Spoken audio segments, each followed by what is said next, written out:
रात के 11 बज चुके थे। अवनी विवान के साथ कार में रवाना हुई। जब वे हॉस्टल के गेट पर पहुंचे तो वॉचमैन ने अवनी को ऊपर से नीचे तक एक अजीब नजरों से देखा।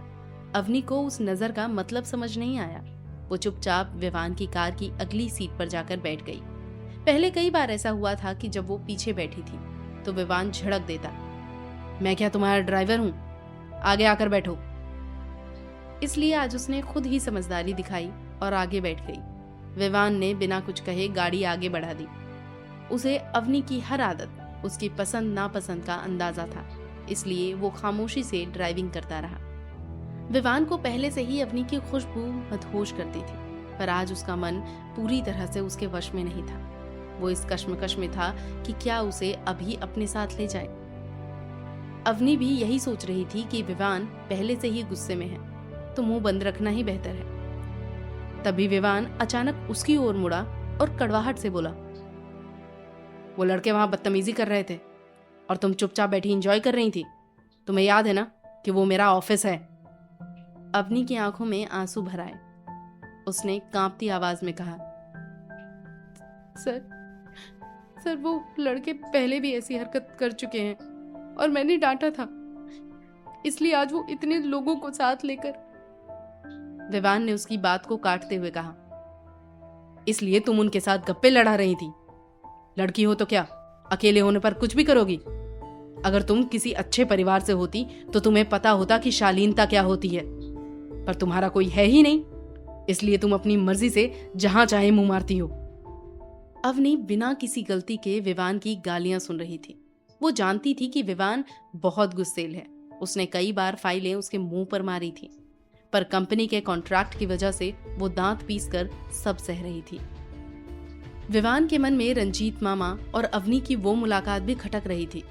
उसने बिना किसी आधार के इल्जाम लगाया, क्या तुम कंपनी के फाउंडर को अपनी बातों में फंसाने की कोशिश कर रही हो? अवनी को लगा कि विवान ही कंपनी का मालिक है और वो उसे गलत समझ रहा है, इसलिए उसने उसकी कड़वी बातें चुपचाप पी ली। उसे अंदाजा नहीं था कि भविष्य में वो विवान की इन बातों का करारा जवाब देने वाली थी। अचानक हवाई जहाज में एक रिकॉर्डेड आवाज गूंजी, प्रिय यात्रियों, इंडियन एयरलाइंस की ओर से हम आपकी यात्रा में आपका स्वागत करते हैं। अब आप यूके पहुंच चुके हैं। आपकी सुरक्षा के लिए कृपया विमान के पूरी तरह रुकने और दरवाजा खुलने तक अपनी सीटों पर ही बैठे रहें। आवाज सुनते ही अवनी की आंखें खुलीं और वो यादों के भंवर से बाहर आई। खिड़की से बाहर का नजारा बेहद खूबसूरत था। वो अपना सामान लेकर एयरपोर्ट से बाहर निकली। वहां एक बुजुर्ग शख्स तानिया के नाम की तख्ती और अवनी की फोटो लिए खड़ा था। उसके साथ एक बुजुर्ग महिला भी थी। अवनी ने उनके पास जाकर कहा, हाय, मैं तानिया हूं। उस शख्स ने पूछा, बेटा, क्या तुम वही लड़की हो जिसके बारे में रंजीत ने बताया था? कैसी हो? सफर कैसा रहा? अवनी ने कोई जवाब नहीं दिया, बस सिर हिलाया और चलें का इशारा करके आगे बढ़ गई। वो स्वभाव से शांत थी, पर उन लोगों के लिए वो अजनबी थी। साथ खड़ी महिला का चेहरा उतर गया। उसने फुसफुसाकर कहा, बद्री, इस लड़की को तो बहुत अकड़ है। आप पूछ रहे हैं और ये बिना जवाब दिए सिर हिलाकर चली गई। बद्री ने समझाया, छोड़ो अनीता, रंजीत भाई ने फोन किया है तो ये कोई खास ही होगी, हमें बस इसका ख्याल रखना है। वो दोनों खामोशी से उसके पीछे हो लिए। पार्किंग में पहुंचकर बद्री ने कहा, बेटा, कार यहां खड़ी है। गाड़ी में बैठने से पहले अनीता ने कहा, बद्री, रंजीत भाई को फोन करके बता दीजिए कि बिटिया यहां पहुंच गई है। बद्री ने कहा कि घर पहुंचकर बात करेंगे। अवनी ने गाड़ी में बैठते ही रंजीत को रीच्ड सेफली का मैसेज भेज दिया। रंजीत ने तुरंत कॉल किया, पर अवनी ने सिर्फ हाँ में जवाब दिया। उसने अनीता को बड़े गौर से नोट किया। अवनी ने फोन काटते हुए कहा, घर पहुंचकर बद्री अंकल आपसे खुद बात कर लेंगे, बाय। रंजीत ने बद्री को फोन किया। बद्री ने कार किनारे रोकी और बोला, अरे भाई, इतनी जल्दी क्या है? 5 मिनट में घर पहुंचकर खुद फोन करता हूं। रंजीत ने कहा, नहीं भाई, मैं एयरपोर्ट पर हूं, चेकिंग के बाद फोन बंद करना होगा, इसलिए अभी कर लिया। वे तीनों घर पहुंच गए। अवनी पहली बार विदेश आई थी, पर उसके चेहरे पर कोई उत्साह नहीं था। वो किसी रोबोट की तरह अंदर गई। अनीता ने कहा, ऊपर वाला पहला कमरा तुम्हारा है, फ्रेश होकर नीचे आओ, खाना खाकर आराम करना, कल से कॉलेज जाना होगा। बद्री कुछ कहना चाहते थे, कल कॉलेज नहीं है क्योंकि, पर अवनी उन्हें अनसुना करके ऊपर चली गई। अकेले कमरे में वो खुद को बहुत अकेला महसूस कर रही थी। इतने दिनों तक रंजीत मामा के साए में रहने के बाद आज उनकी कमी उसे खल रही थी। उसने अपने बैग से विवान की एक छोटी सी फोटो निकाली। फोटो में विवान मुस्कुरा रहा था। उसे देखकर अवनी बुदबुदाई, अब क्या करेंगे आप मिस्टर विवान? अब भी नशे में डूबे होंगे। क्या आप मुझे याद करेंगे? भला आप क्यों करेंगे? आप तो अपनी आज़ाद जिंदगी एंजॉय कर रहे होंगे। आपने तो अपने मामा के दबाव में मुझसे शादी की थी। आप तो मुझसे नफरत करते हैं ना? अवनी भले ही बदला लेने की बातें कर रही थी, पर उसका दिल विवान के लिए तड़प रहा था। अगर विवान इस वक्त सामने आकर सिर्फ इतना कह दे, अवनी क्या तुम मुझे छोड़कर जाओगी, तो वो सब भूलकर उसे गले लगा लेती। लेकिन विवान के कहे वो टेस्ट वाले शब्द जब उसे याद आते तो उसका खून खौल उठता। दूसरी तरफ ऑफिस में पुष्कर की आवाज सुनकर विवान की तंद्रा टूटी। उसने आंखें खोलकर पागलों की तरह आसपास देखा। सामने पुष्कर खड़ा था। विवान ने मन ही मन पुष्कर को कोसा, कमबख्त, सपने में कम से कम उसे देख तो रहा था, तुमने वो भी छीन लिया।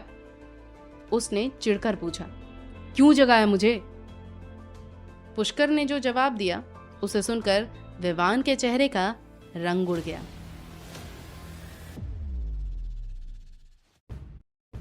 विवान मल्होत्रा सोफे पर बैठा बैठा ही अवनी की यादों में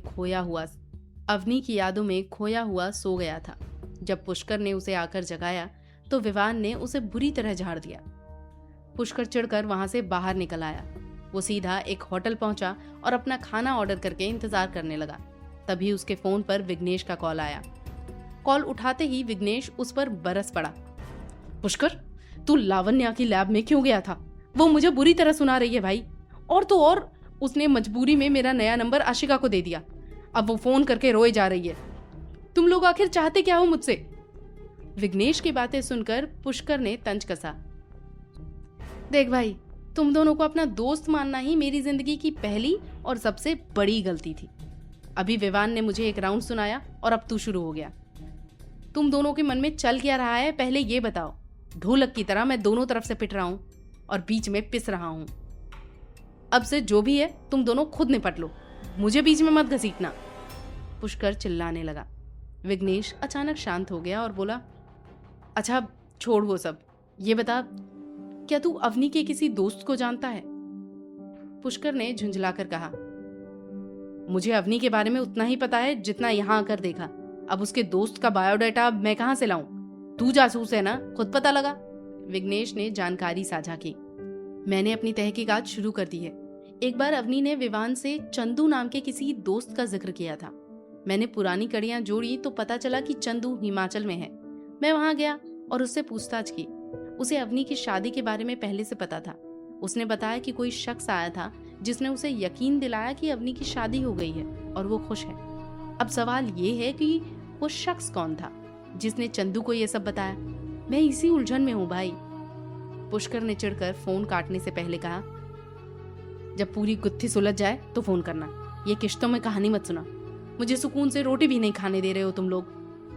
फोन काटने के बाद विघ्नेश ने मोबाइल स्क्रीन पर अपनी और आशिका की शादी की तस्वीर देखी। वो भावुक होकर बुदबुदाया, आई मिस यू, पर जब तक तुम्हें अपनी गलती का एहसास नहीं होता मैं वापस नहीं आऊंगा। वहीं विवान अपने उस सीक्रेट कमरे में चला गया जहां चारों तरफ अवनी की ही खुशबू थी। उसे अवनी के साथ बिताई वो आखिरी रात याद आने लगी। वो सोचने लगा कि आखिर वो इतना क्यों बदल गया। वो राक्षस तो था, बिजनेस में उसने कई बेईमानों को धूल चटाई थी, पर औरतों के मामले में वो हमेशा सचेत रहता था। साक्षी उसके पीछे पड़ी रहती थी, पर विवान ने उसे कभी अपनी सीमा लांघने नहीं दी। फिर अवनी में ऐसा क्या था जिसने उसके पत्थर को मोम बना दिया? वो इसी सवाल का जवाब खुद में तलाश रहा था। उसने कमरे की बड़ी स्क्रीन पर वो वीडियो फिर से चलाया जिसमें उसने अवनी को पहली बार देखा था। वो मासूमियत से रिसेप्शन पर खड़ी थी। और रिसेप्शनिस्ट उसे नीचा दिखा रही थी। विवान वीडियो देखते हुए बोला, अपनी गोल गोल आंखें कैसे घुमा रही है मेरी काली बिल्ली। क्या अब भी तुम मुझे ऐसे ही देखोगी? वापस आ जाओ ना अपनी। मुझे पता है मुझे वैसी बातें नहीं कहनी चाहिए थी। तुम मुझे जितना चाहे डांट लो, मार लो, पर वापस आ जाओ। मेरा रोम रोम तुम्हारी सांसों के लिए तरस रहा है, मेरी डार्क चॉकलेट। वो तन्हाई में अपने प्यार का इजहार कर रहा था। विवान को अपनी गलती का एहसास हो रहा था। बिजनेस में, स्कूल में, कॉलेज में मैं हर जगह नंबर 1 रहा, पर प्यार के मामले में मैं 0 साबित हुआ। मुझे तुम्हें प्यार से जीतना चाहिए था, ना कि डरा कर। उसने स्क्रीन पर अवनी की एक और वीडियो देखी। उसे निहारते हुए उसने अपनी आंखें मूंद ली। इधर हॉस्पिटल में आधी रात को विष्णु की नींद खुली। उसे बहुत तेज भूख लगी थी। उसने सोचा कि कैंटीन जाकर कम से कम एक चाय ही पी ली जाए। वो उस अस्पताल का सीईओ था, फिर भी वो किसी को डिस्टर्ब नहीं करना चाहता था। अस्पताल के गलियारे में सन्नाटा था, सब गहरी नींद में थे। विष्णु दबे पांव चल रहा था ताकि उसके जूतों की आवाज से किसी की नींद न खराब हो। तभी अचानक एक खंबे के पीछे से 2 नकाबपोश निकले और उन्होंने विष्णु पर चाकू से वार किया। विष्णु ने फुर्ती से खुद को बचाया और बिना शोर मचाए उन्हें एक खाली कमरे में घसीट लिया। वहां उसने उनकी ऐसी धुनाई की कि उनकी चीखें निकल गईं। उसने उनके हाथ पैर तोड़ते हुए कहा, मुझे पता है तुम्हें किसने भेजा है। जाकर उसे बता देना कि उसका प्लान कभी कामयाब नहीं होगा। दफा हो जाओ। वो चाहता तो उन्हें मार सकता था, पर वो विवान जैसा बेरहम नहीं था। जब वो कमरे से बाहर निकलने लगा तो उसे अपने हाथ में एक तेज चुभन महसूस हुई। अगले ही पल उसका हाथ लहूलुहान हो गया और उसे चक्कर आने लगे। उसी समय सीता अपने वार्ड के चक्कर लगाने निकली थी। उसने देखा कि विष्णु कमरे के बाहर अपना हाथ पकड़े हुए अधमरी हालत में पड़ा है। वो दौड़कर उसके पास गई। क्या हुआ आपको? ये आप यहाँ इस हाल में कैसे? विष्णु ने दर्द से कराहते हुए कहा। सीता, जल्दी से एक चाकू और ब्लेड लेकर आओ। सीता ने घबराकर पास की ट्रे से एक सर्जिकल ब्लेड उठाया और उसे दिया। विष्णु ने बिना डरे अपने हाथ के उस हिस्से को चीर दिया जहां चुभन हुई थी। वहां से एक छोटी सी चिप जैसी चीज बाहर निकली। सीता सन्न रह गई। ये क्या है विष्णु? विष्णु ने हाँफते हुए कहा। मेरा मोबाइल लो सीता, पासवर्ड आर्यन है। जल्दी से सिक्योरिटी को फोन करो और पूरे अस्पताल की घेराबंदी करवाओ। सीता ने हड़बड़ाहट में वैसा ही किया। विष्णु ने फोन लेकर एक गुप्त नंबर मिलाया और आदेश दिया, टारगेट हमारे पास ही है। पूरी टीम के साथ तुरंत मल्होत्रा हॉस्पिटल पहुंचो।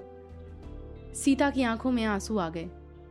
वो चिल्लाई, विष्णु पहले मेरे केबिन में चलिए, बहुत खून बह रहा है, आपको फर्स्ट एड की जरूरत है। आपने अपने हाथ को क्यों चीरा और ये चिप क्या है? विष्णु ने ठंडी आवाज में कहा। यह तो मेरे लिए मामूली बात है सीता, तुम बस सतर्क रहो। अगर कोई भी संदिग्ध व्यक्ति दिखे तो मुझे फौरन बताना। सीता ने फिर जिद की, पहले ये बताओ कि आप पर हमला किसने किया? विष्णु ने बताया, सीता, उस चिप में साइनाइड था। उन्होंने दूर से मेरे हाथ में उसे शूट किया ताकि वो मेरे खून में घुल जाए और मैं मर जाऊं। अगर मैं इसे बाहर नहीं निकालता तो तुम्हारी बचाई हुई जान अब तक चली गई होती। विष्णु ने सीता की आंखों में गहराई से देखा। तुम मेरी रक्षक हो सीता, पहले भी और आज भी। शुक्रिया, हर चीज के लिए शुक्रिया। अपना और आर्यन का ख्याल रखना। इतना कहते ही वो बेहोश हो गया।